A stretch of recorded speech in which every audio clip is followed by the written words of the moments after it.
Good morning. मैं online कक्षा start करने के लिए पहले सर्वप्रथम सरस्वती को वंदना। और मैं आपके सामने कारक, संस्कृत में कारक की शुरुआत करना चाहता हूँ। उसमें पहले कारक की जो परिभाषा है कि क्रियाजनक है कारकम। तो इसके लिए देखो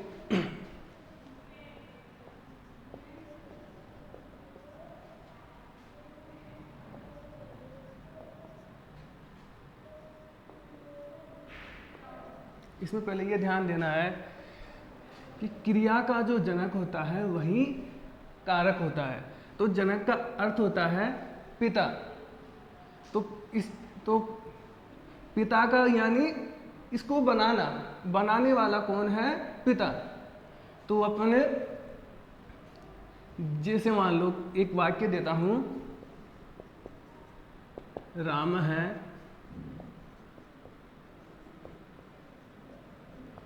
विद्यालयम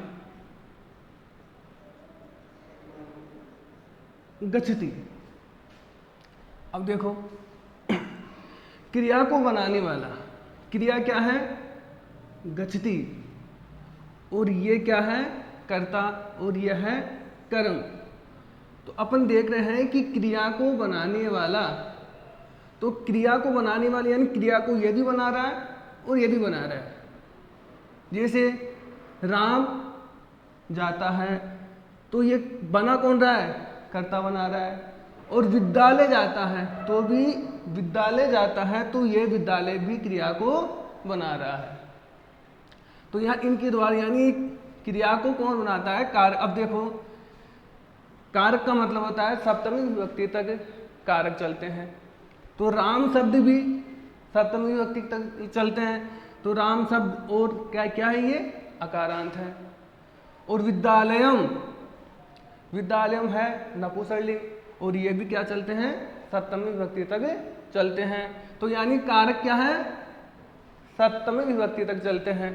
तो कहने का मतलब है कि क्रिया का जो जनक होता है यानी क्रिया का जो बनाने वाला होता है वही कारक होता है।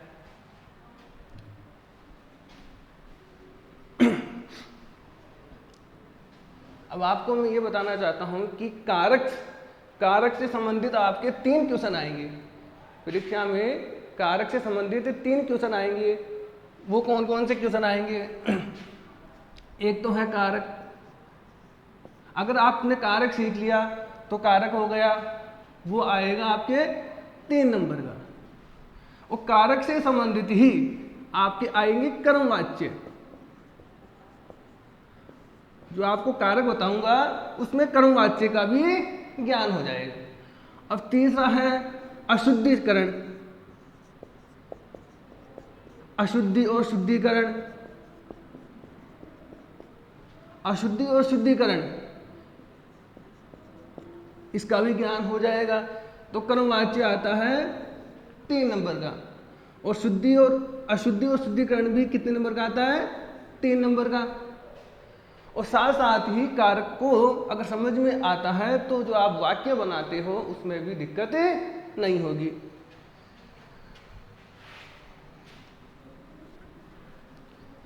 इसलिए हम अब कारक की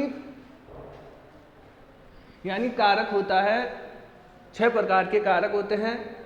उसमें वैसे तो पूरे मिलाकर जो छोटी कक्षाओं में है कारक को 8 प्रकार से बताया गया है। 8 परंतु संबोधन को प्रथमा विभक्ति माना है और अधिकरण को उसमें नहीं जोड़ा गया है। इसलिए कारक 6 प्रकार के होते हैं। उसमें हम प्रथमा विभक्ति के अर्थ में जानते हैं। कारक आपका जो कारक है कर्ता ने कर्म को कारण से संप्रदान के लिए अपादान से पृथक अधिकरण काके की रारेरी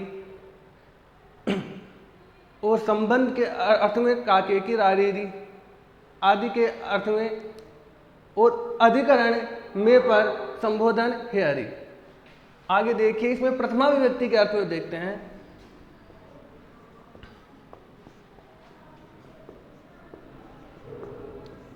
प्रथमा विभक्ति इसमें पहले है कि कर्ता ने, ठीक है। अब इसमें पहले टेंथ में क्या है कि सूत्रों के द्वारा होता है। इसका सूत्र है स्वतंत्र कर्ता, स्वतंत्र है कर्ता।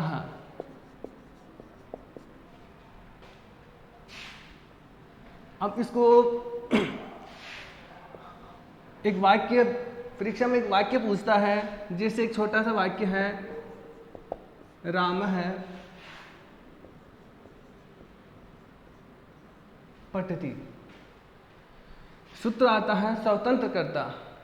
परीक्षा में कैसे पूछते हैं कि जैसे आपके सामने कोई वाक्य आ गया, उस वाक्य के सामने ये तो लाइन खिंची हुई रहेगी, या फिर जो आगे जो पूछेगा विभक्ति वो काले अक्षर से होगा, या फिर लाइन खिंची हुई रहेगी।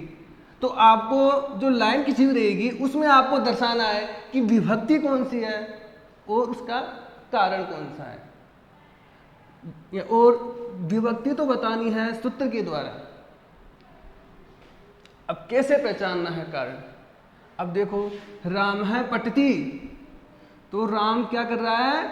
पढ़ता है या पढ़ रहा है।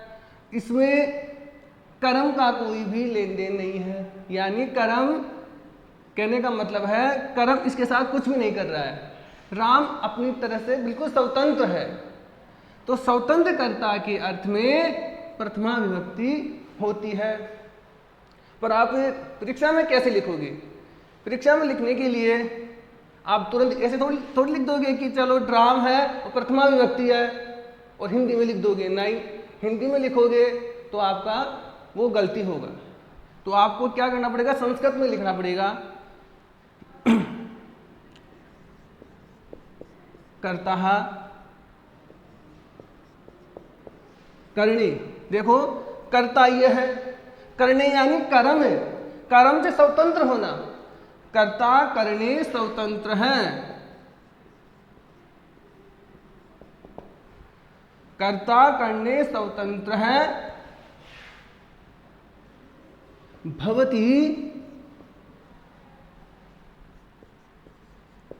प्रथमा विभक्ति भवति, ये कह रहा है कर्ता कर्म के द्वारा जो स्वतंत्र होता है। देखो राम क्या है? कर्ता, कर्ता कर्म, यहां कर्म आता है, कर्म के द्वारा जो स्वतंत्र होता है उसमें प्रथमा विभक्ति होती है। यह पहला नियम है। अब इसमें आपको परीक्षा में कैसे लिखना है? पहले लिखना है विभक्ति, पहले आपको विभक्ति दर्शानी है। इसके नीचे क्या लिखोगे? ये आपके सामने वाक्य आएगा पेपर में, पर पेपर के नीचे आपको करना पड़ेगा विभक्ति। विभक्ति के बाद में बराबर लगा के आपको लिखना है प्रथमा विभक्ति। उसके बाद में आपको लिखना है कारण। तो कारण, इसके नीचे की लाइन में क्या लिखना है? कारण। कारण में ये लिखना है पहले सूत्र स्वतंत्र कर्ता, सूत्र लिख के क्या करना है? स्वतंत्र कर्ता। उसके बाद में संस्कृत में आपको दर्शाना है, हिंदी में नहीं दर्शाना, संस्कृत में ही दर्शाना है। क्या दर्शाना है? कर्ता करणे स्वतंत्र है भवति प्रथमा विभक्ति भवति, यानी कर्ता क्या है? कर्म के द्वारा स्वतंत्र है, इसलिए इसमें प्रथमा विभक्ति का प्रयोग हो रहा है। तो आपके नंबर पूरे आएंगे। अगर आपने हिंदी में दर्शा दिया तो आपके नंबर कुछ भी नहीं मिलेंगे।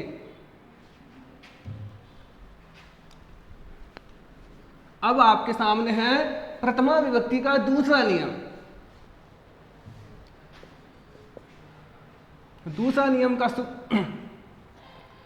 नियम है कर्मवाच्य। कर्मवाच्य कर्मणि, कर्मवाच्य कर्मणि प्रथमा विभक्ति भवति।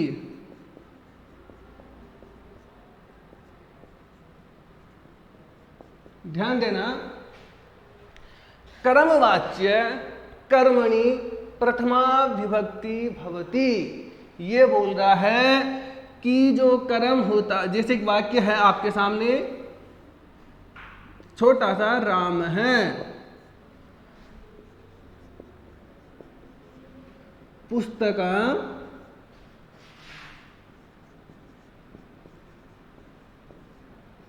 पठयति।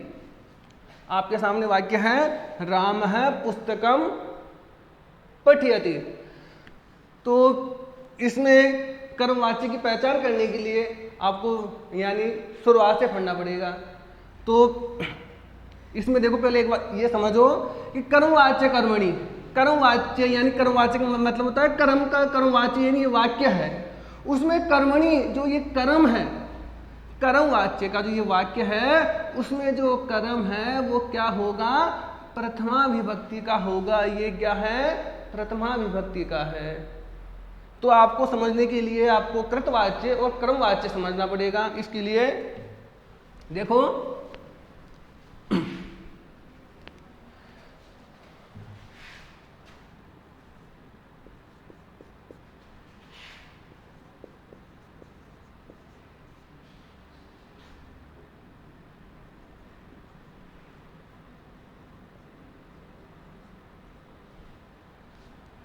कर्तृवाच्य और कर्मवाच्य।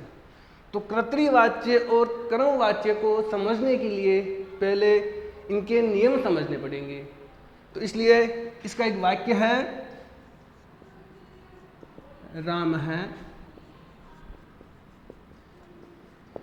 पुस्तकं पठति, इसमें है रामेण पुस्तकं पठयति।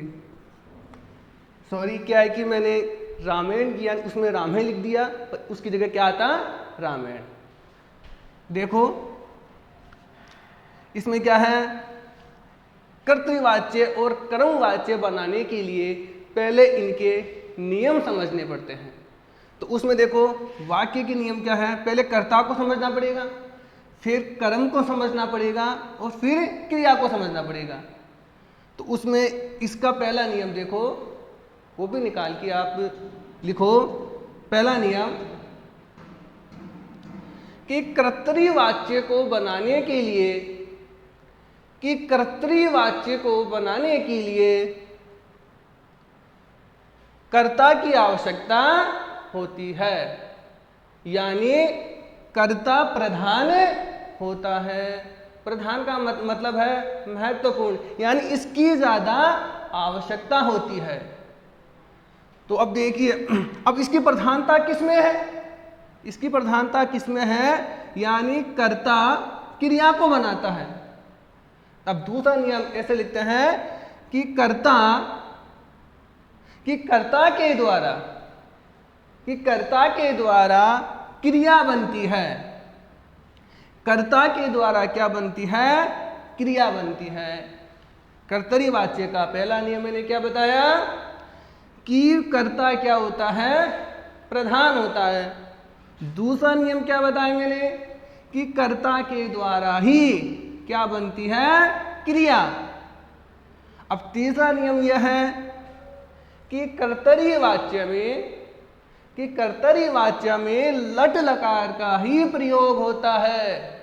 फिर देखो एक बार कि कर्तृवाच्य में लट लकार का ही प्रयोग होता है। और आपने जो पिछली जो कक्षा उसमें देखा कि पठति पठतः पठन्ति, पठ धातु में पठसी पठतः पठति पठतः पठन्ति, पठसी पठतः पठति, पठामि पठावै पठामः। और कर्ता का नियम जान लिया। क्रिया यानी कर्ता के द्वारा ही बनती है।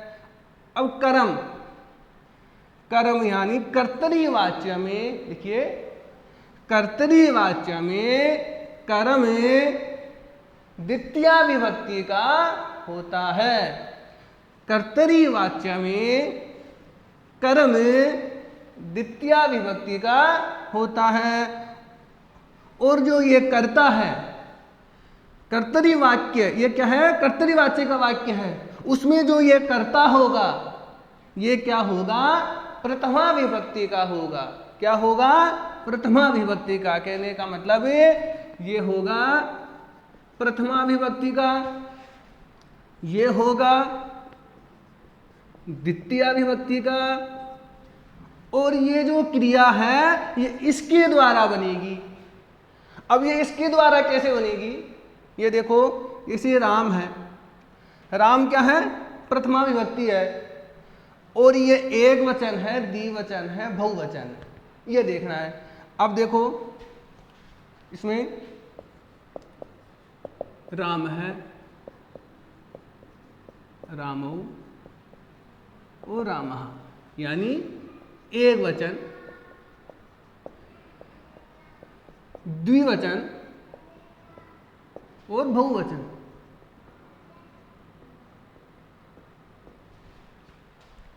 ठीक है। अब इसमें ये ध्यान देना पड़ता है कि राम है क्या है?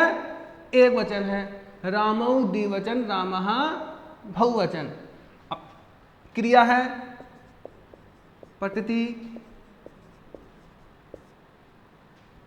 ये आएगा, पठित है और पठन्ति। उसमें देखो पठति, पठित, पठन्ति ही, राम है, रामौ, रामः। इसमें ये क्या है? प्रथम पुरुष। ये क्या है? प्रथम पुरुष। अब ध्यान देना, प्रथमा विभक्ति का एक वचन राम है, तो ये इसके अनुसार क्रिया बन रही है, ये राम है के अनुसार क्रिया बन रही, क्योंकि पठति भी क्या है? एक वचन है, और पठते क्या है? द्विवचन है, और पठन्ति क्या है? बहुवचन है, बहुवचन। अब ध्यान दो, अगर मान लो राम है की जगह, अगर राम है की जगह ये आ गया अहम, ध्यान देना बेटा, अगर राम है की जगह आ गया अहम पुस्तकम पठति, ये समझने की बात है। अहम आवाम वयम, इसका बन गया, इसका बन गया पठति, पठता, पठन्ति। अब आप ये बताइए, ये वाक्य गलती है या सही है? ये वाक्य गलती है। क्यों? ये वाक्य गलती इसलिए है क्योंकि पठति, पठता, पठन्ति आ गया, इसके बाद में आता है पठसी।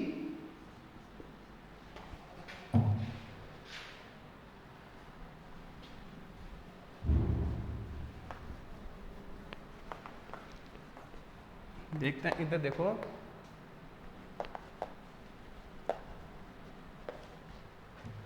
मैंने कहा अहम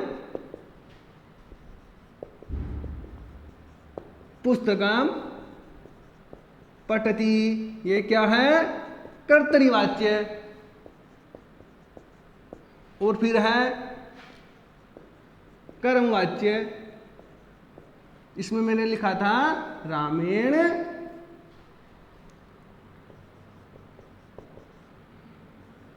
पुस्तकम पठ्यते। अब ध्यान देना, मैंने कहा था ये वाक्य गलती है, तो ये वाक्य गलती कैसे है वो मैं आपको दर्शा रहा हूं। कैसे है देखो, अपन लिखते हैं यहां से, देखो शुरुआत से देखते हैं, पठति, पठित है, पठन्ति, फिर आता है पठसी, पठित है, पठति, फिर आता है पठामि, पठावे, पठामे। अब ये ध्यान देना, ये क्या है? एक वचन है, ये क्या है? द्विवचन है, और ये बहुवचन है। ये है प्रथम पुरुष, यह है मध्यम पुरुष, और यह है उत्तम पुरुष। थोड़ा है ना। यह है प्रथम पुरुष, कहने का मतलब एक वचन ये तीनों है, द्विवचन ये तीनों है और बहुवचन ये तीनों है। प्रथम पुरुष ये तीनों, या इस साइड नहीं इस साइड की, ये प्रथम पुरुष तीनों है, मध्यम पुरुष तीनों और उत्तम पुरुष तीनों। अब ध्यान दो, अहम क्या है, सर्वनाम शब्द है। तो सर्वनाम शब्द में ऐसे लिखा हुआ था, इधर देखिए, सह तऊ ते, त्वम युवाम यूयम, स तऊ ते त्वम युवाम यूयाम, अहम आवाम और वयम। अब मैंने इसको गलती क्यों बताया, इसको गलती इसलिए बताया क्योंकि ये एक वचन है, ये भी द्विवचन है और ये भी बहुवचन है। ये भी क्या है, प्रथम पुरुष है, ये क्या है, मध्यम पुरुष, और ये क्या है, उत्तम पुरुष। अब ध्यान देना, वाक्य जब मेरे वाक्य बनाते हैं तो स के साथ पठती जुड़ता है, यानी एक वचन के साथ एक वचन ही जुड़ेगा, यानी एक वचन के साथ एक वचन ही जुड़ेगा। अब इधर देखो, अहम क्या है, उत्तम पुरुष, अहम क्या है, उत्तम पुरुष। तो उत्तम पुरुष कौन है, यानी उत्तम पुरुष है पठामी।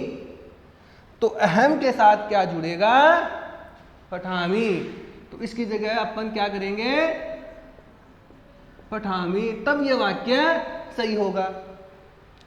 अब ध्यान दो, यानी जो मैंने ये वाक्य लिखा उस वक्त कर्तरी वाच्य कहलाया, उसके बाद में इसी वाक्य के अनुसार आपको शुद्धि और अशुद्धिकरण के वाक्य भी पूछ सकते हैं। तो वो कैसे पूछते हैं, यानी अहम की जगह लिख दिया उसने सह, तो इसमें अशुद्धि क्या हुई, उसमें अशुद्धि हुई ये से, तो आपको तुरंत इसकी जगह क्या सही लिखना पड़ता है।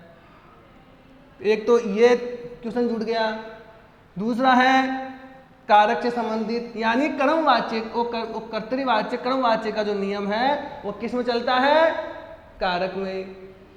दूसरा क्वेश्चन हो गया। तीसरा क्वेश्चन है शुद्धि और अशुद्धिकरण। ये कर्तृवाच्य जो बनाना है, आप पता चल गया कि कर्तृवाच्य कैसे बनते हैं। अब आप कर्मवाच्य के बारे में पढ़िए। तो कर्मवाच्य में देखिए, कर्मवाच्य के लिए आपको फिर वो नियम लिखने पड़ेंगे। उसमें से पहले नियम लिखिए, कर्मवाच्य में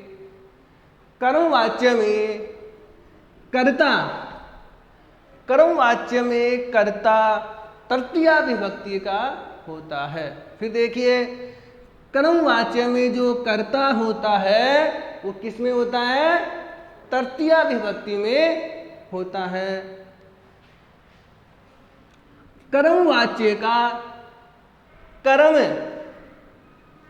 कर्मवाच्य का जो कर्म होता है वो हमेशा प्रथमा विभक्ति में ही होता है। फिर देखो, कर्मवाच्य का जो कर्म होता है वो क्या होता है, प्रथमा विभक्ति में ही होता है। और ये देखिए, कर्मवाच्य यानी कर्म के बारे में बताया गया है, कर्म की प्रधानता के बारे में बताया गया है। तो इसमें आगे नियम लिखिए कि कर्मवाच्य में किसकी प्रधानता होती है, कर्म की प्रधानता होती है, और कर्म के अनुसार ही क्रिया बनती है, और कर्म के अनुसार ही क्या बनती है, क्रिया बनती है। देखो, कर्तरीवाच्य में कर्ता की प्रधानता होती है और इसके अनुसार ही ये बना, क्योंकि मैंने अहम लिखा तो ये पठानी आया, नहीं तो पढ़ती हो जाता। तो इसमें क्या है, इसकी प्रधानता कम रहेगी, इसकी प्रधानता ज़्यादा रहेगी। तो इसको बनाने के लिए कर्म को देखना पड़ेगा। कर्मवाच्य में क्रिया को बनाने के लिए कर्म को देखना पड़ेगा, और कर्तरीवाच्य में क्रिया को बनाने के लिए किसको देखना पड़ेगा? कर्ता को देखना पड़ेगा। तो कर्तृवाच्य के बारे में आपने पढ़ लिया। कर्मवाच्य के बारे में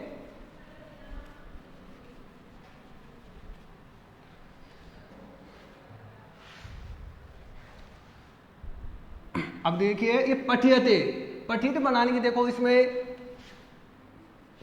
एक वचन, द्विवचन, बहुवचन।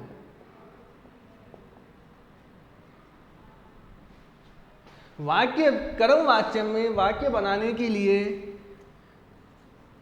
एक वचन में तो क्या लगता है? यति।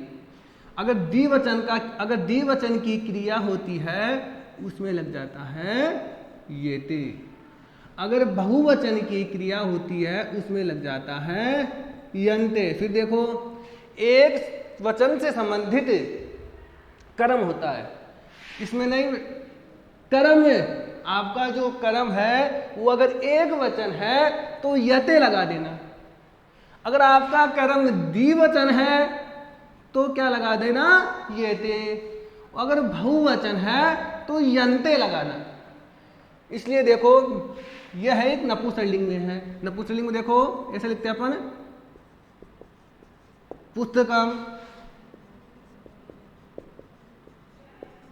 पुस्तके,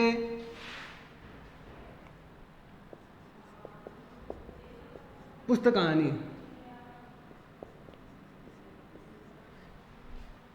यानी वो भी, ये भी एक वचन है, ये भी द्विवचन है और ये भी बहुवचन है।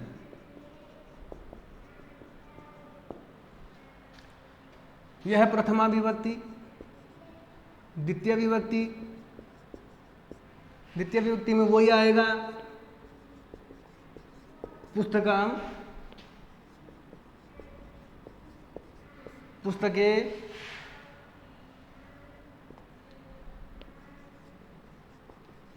पुस्तकानि। यानी जो नपुंसकलिंग में जो भी शब्द रूप होते हैं उसकी प्रथमा विभक्ति और द्वितीय विभक्ति का जो स्वरूप क्या होता है? समान होता है। और जो तृतीय विभक्ति है वो राम शब्द के अनुसार चलती है। तो प्रथमा में पुस्तकम, पुस्तके, पुस्तकानि। द्वितीय में पुस्तकम, पुस्तके, पुस्तकानि। यानी मैंने जो कर्तृवाच्य लिखा था उसमें भी मैंने पुस्तकम ही लिखा था। क्यों? क्योंकि क्या लिखा था? पुस्तकम। तो मैंने कहा था कि जो कर्तृवाच्य का जो कर्म होगा वो द्वितीय विभक्ति में होगा, इसलिए मैंने पुस्तकम ही लिखा। और इसमें लिखा कि कर्मवाच्य का जो कर्म होगा वो क्या होगा? पुस्तकम।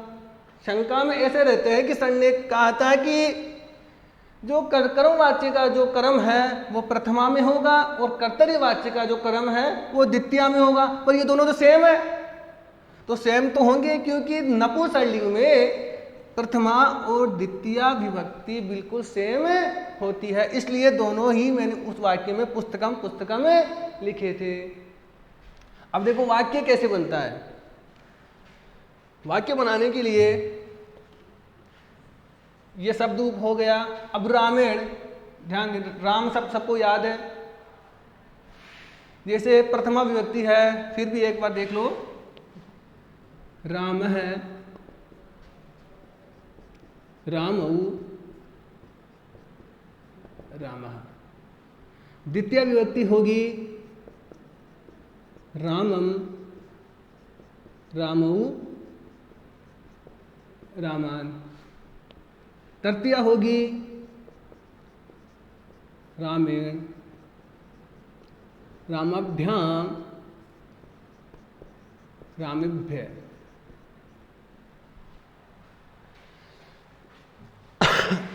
अब देखो इसमें पहला नियम कर्ता। कर्ता में मैंने बताया था कि कर्मवाच्य का जो कर्ता होगा वो क्या होगा? तृतीय विभक्ति में होगा। कर्मवाच्य का जो कर्ता होगा वो किस में होगा? तृतीय विभक्ति में, प्रथमा, द्वितीय और तृतीय। ठीक है। अब दूसरा नियम यह है कर्मवाच्य में कर्म प्रधान होगा, कर्मवाच्य में कर्म प्रधान होगा और कर्म के अनुसार ही क्रिया बनेगी। तो कर्म के अनुसार क्रिया बनेगी तो कैसे बनेगी? तो उसको बनाने के लिए पहले देखते हैं कि कर्म एक वचन है तो क्रिया भी एक वचन होगी, कर्म द्विवचन है तो क्रिया भी द्विवचन होगी। कहने का मतलब देखो, कर्म एक वचन है तो ये भी क्रिया भी क्या होगी? एक वचन होगी। कर्म अगर द्विवचन है तो क्रिया भी क्या होगी? द्विवचन होगी।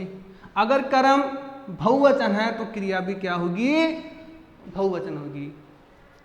इसका तो अर्थ इससे नहीं है, क्योंकि राम के द्वारा, इसका अर्थ क्या निकलता है कि राम के द्वारा पुस्तक पढ़ी गई, राम के द्वारा। अब इससे इसमें कर्म की प्रधानता बताई गई है। अब देखो आगे समझ, यानी पहला क्या है? रामेण पुस्तकम पठ्यते, यानी कर्ता क्या हुआ? तृतीया विभक्ति का।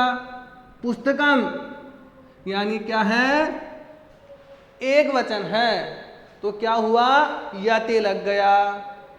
अब देखो इसमें जैसे मैंने बदला था उसी जगह अब यहां बदल देते हैं मया, यानी जो अहम आवाम वयम माम आवाम अस्मान, और जो तृतीया विभक्ति का है वो है मया आवाभ्याम और अस्माभि।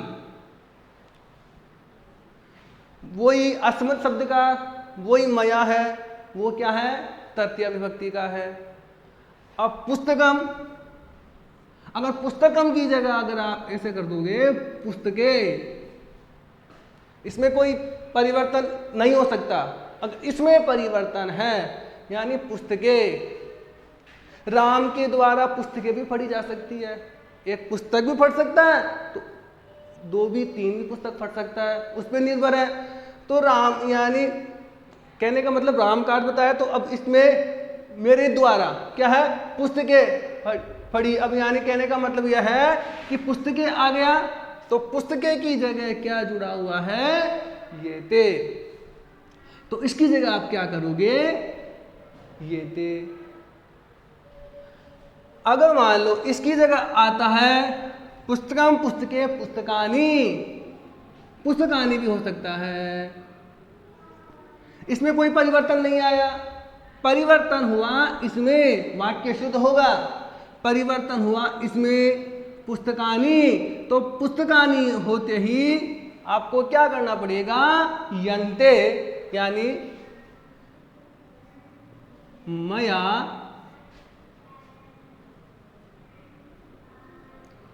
पुस्तकानी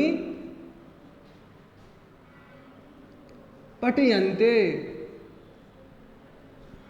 तो आपने कर्तृवाच्य में और कर्मवाच्य में परिवर्तन क्या देखा? आप दो ही ज्यादा परिवर्तन देखे हैं, यानी कर्तृवाच्य में कर्म की प्रधानता हुई और कर्म के अनुसार ही मैंने वो क्रिया बनाई, और जो कर्मवाच्य है, कर्मवाच्य में किसकी प्रधानता हुई? कर्म की। तो कर्म के अनुसार ही क्या बना? यानी क्रिया बनी। तो ये ध्यान देना है। अब कारक से संबंधित इसमें नियम देखते हैं। कारक से संबंधित मैंने बताया था कि कर्मवाच्य में कर्म क्या होता है? प्रथमा विभक्ति का होता है।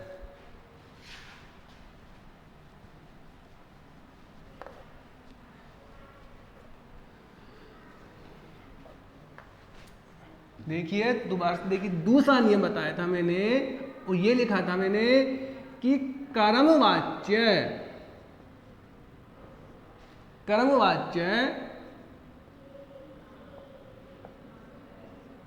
कर्मणि प्रथमा विभक्ति भवति, यानी इसमें आपको सूत्र नहीं लिखना पड़ेगा कि आपको ये संस्कृत में ये लिखना पड़ेगा। यानी ये क्या है? कर्मवाच्य यानी कर्मवाच्य का जो आपका जो वाक्य है क्या है? मया। मया की जगह आप ग्रंथम भी कर सकते हो, ग्रंथम पठयति। अब ध्यान देना, ग्रंथम वही नपुंसकलिंग है, पुस्तकम पुस्तके पुस्तकानि, तो ग्रंथम ग्रंथे ग्रंथकानि। तो यानी ये क्या हुआ? ये एक वचन हुआ। तो हमने क्या लिखा? एक वचन लिखा। अब इसमें कारण और विभक्ति क्या लिखोगे? कारक में क्वेश्चन कैसे पूछते हैं? तो जैसे आपके सामने वाक्य आएगा, उस वाक्य में नीचे लाइन खींची हुई आएगी, तो उस लाइन में आपको वो पेपर में कहेगा कि इसमें विभक्ति बताइए और कारण बताइए। तो इसमें आपको कारण क्या, पहले विभक्ति लिखनी है। यानी ये वाक्य आ गया, उसके नीचे बराबर में नहीं, नीचे एक लाइन छोड़ सकते हो या फिर नीचे लिख सकते हो। पहले लिखना विभक्ति।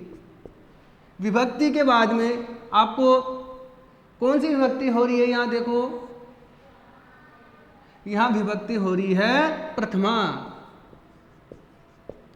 अब आपने पहचाना कैसे?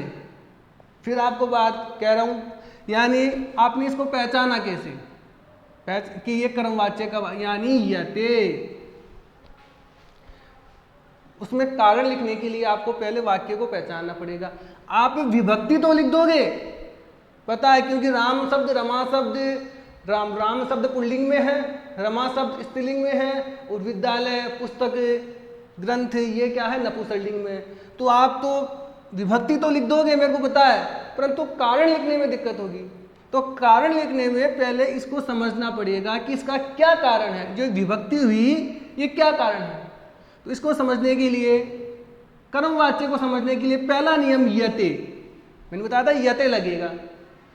और दूसरा नियम है ये, यानी सर ने बताया था कि कर्मवाच्य बनाने के लिए जो कर्ता होगा, कर्मवाच्य बनाने के लिए जो कर्ता होगा वो किस में होगा?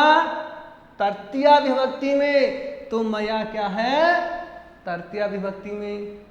और जो क्रिया होगी उसमें क्या लगा हुआ रहेगा? यते लगा हुआ रहेगा। जो क्रिया होगी उसमें क्या लगा हुआ रहेगा? यते लगा हुआ रहेगा। तो उसका जो क्या होगा? कर्म प्रथमा विभक्ति का होगा। अगर आपको ये वाक्य पहचानने में आएगा तो ही आप इसका कारण लिख पाओगे। तो उसमें कारण क्या लिखोगे? विभक्ति लिख दी, विभक्ति के बाद में कारण है, कारण लिख के, कारण विभक्ति लिखनी है, फिर बराबर लगा के फिर लिखना है, फिर कारण लिखना है, फिर बाद में क्या लिखना है? ये पूरा लिखना है। इसमें सूत्र नहीं है। कर्मवाच्य, कर्मवाच्य कर्मणि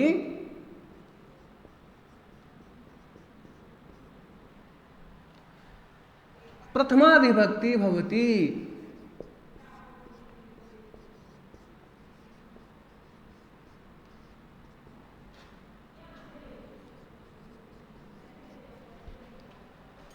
यानी अगर आप जो आपके सामने जो वाक्य आएगा उसके नीचे विभक्ति लिखोगे, फिर प्रथमा यानी फिर बाद में विभक्ति लिख के फिर उसके नीचे कारण लिखोगे। हिंदी में नहीं लिखना है, बार बार यही कहूँगा आपको कि कारण हिंदी में नहीं लिखना है, क्योंकि हिंदी में कारण लिखोगे तो आपको नंबर नहीं मिलेंगे। तो संस्कृत में उसका क्या लिखना है? कारण लिखना है।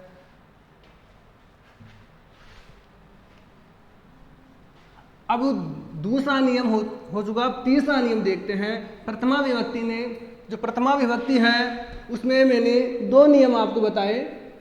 अब तीसरा नियम है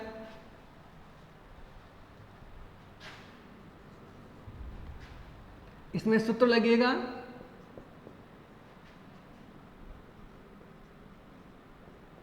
संबोधने च, यानी संबोधने च, संबोधन में कारक में जो अष्टमी विभक्ति होती है, संबोधने में जो अष्टमी विभक्ति होती है, हे अरे, इसके अर्थ में यानी उस विभक्ति के अर्थ में प्रथमा विभक्ति का प्रयोग होता है। तो इसमें वाक्य आएगा आपके सामने कि हे बालकः, ये चिन्ह होगा, ये संबोधन का चिन्ह है। जब तक ये चिन्ह नहीं आएगा तो आपका वाक्य गलती होगा। उसके बाद में है यूयम, हे बालका यूयम कुत्र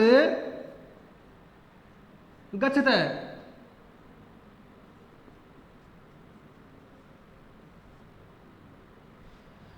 अब देखो, जो वाक्य होगा उस वाक्य के नीचे लाइन खिंची हुई रहेगी।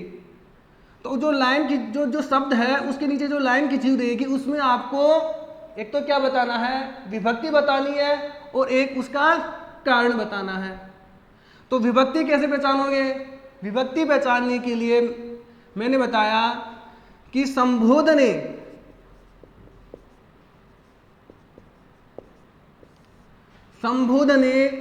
प्रथमा विभक्ति भवति।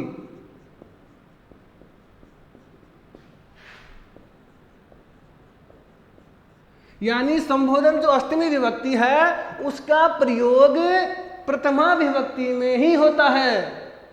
तो आपको ये नियम याद है कि संज्ञा कहा था कि जो संबोधन से जो हे सर, हे हरे, हे बालकः, इससे संबंधित जो वाक्य शब्द आएगा उसमें किसमें प्रयोग होगा? प्रथमा विभक्ति में प्रयोग होगा। तो आपको क्या लिखना है? विभक्ति लिख लिया। विभक्ति में क्या लिखना है? प्रथमा विभक्ति।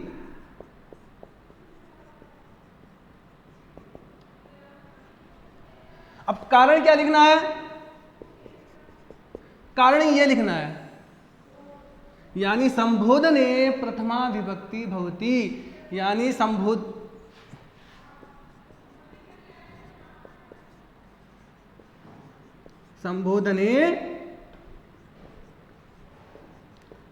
प्रथमा विभक्ति भवति। ये आपका तीसरा नियम हो चुका। फिर एक बार देख लो कि संबोधने च सूत्र के द्वारा, संबोधने च सूत्र के द्वारा जो वाक्य आता है उसमें अष्टमी विभक्ति यानी कर्ता में जो अष्टमी विभक्ति होती है उसमें जो उसका जो वाक्य होगा वो उसमें जो शब्द होगा वो प्रथमा विभक्ति में प्रयोग में आता है। तो उसमें मैं ध्यान रखना है हे अरे से संबंधित जो भी आता है, और ये चिन्ह ध्यान रखना, ये चिन्ह है संबोधन से संबंधित। संबोधन चाहिए, संबोधन चिन्ह बोलते हैं इसको, क्या बोलते हैं? संबोधन चिन्ह। तो ये जब चिन्ह आता है तो आपको समझना है कि किसमें आया है? अष्टमी विभक्ति है जो संबोधन है, उसमें किसका प्रयोग होता है? प्रथमा विभक्ति का प्रयोग होता है। अगला नियम देखते हैं। अगर आपको कारक आ जाते हैं तो 3 क्वेश्चन आपके बिल्कुल सही होंगे। तो कहने का मतलब 9 नंबर का जो आपका जो पेपर का जो है वो 9 नंबर आपको बिल्कुल पक्के मिलेंगे। उससे संबंधित देखो आगे चौथा नियम देखो, इति शब्दस्य,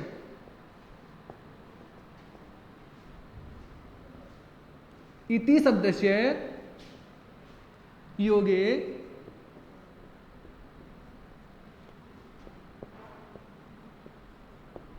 प्रथमा विभक्ति भवति।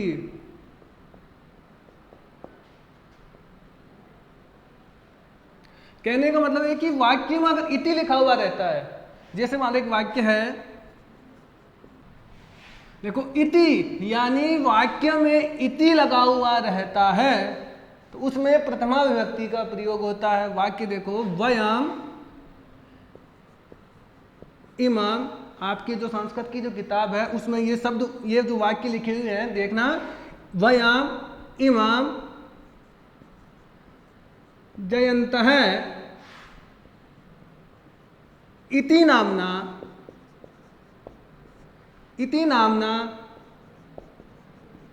जानीमः। ये बोल रहा है कि वयम हम सब, वही मानी हम सब यह जयंत है, इति यानी इसके नाम से, यानी ये जयंत इसी सम्मान के अर्थ में बताया गया है, इसी नाम से जानते हैं हम सब, यह जयंत है, यानी इसी समान, इसी नाम से जानते हैं। तो उसके लिए जयंत के नीचे लाइन खिंची हुई रहेगी, तो आपको इति, यानी इति शब्द जो आपको दिखे तो उसमें कारण क्या लिखना है, पहले विभक्ति लिखनी है। विभक्ति में आपको क्या लिखना है, प्रथमा विभक्ति।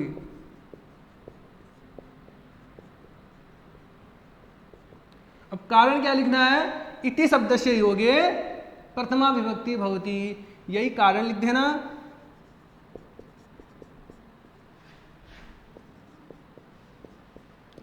इति शब्दस्य योगे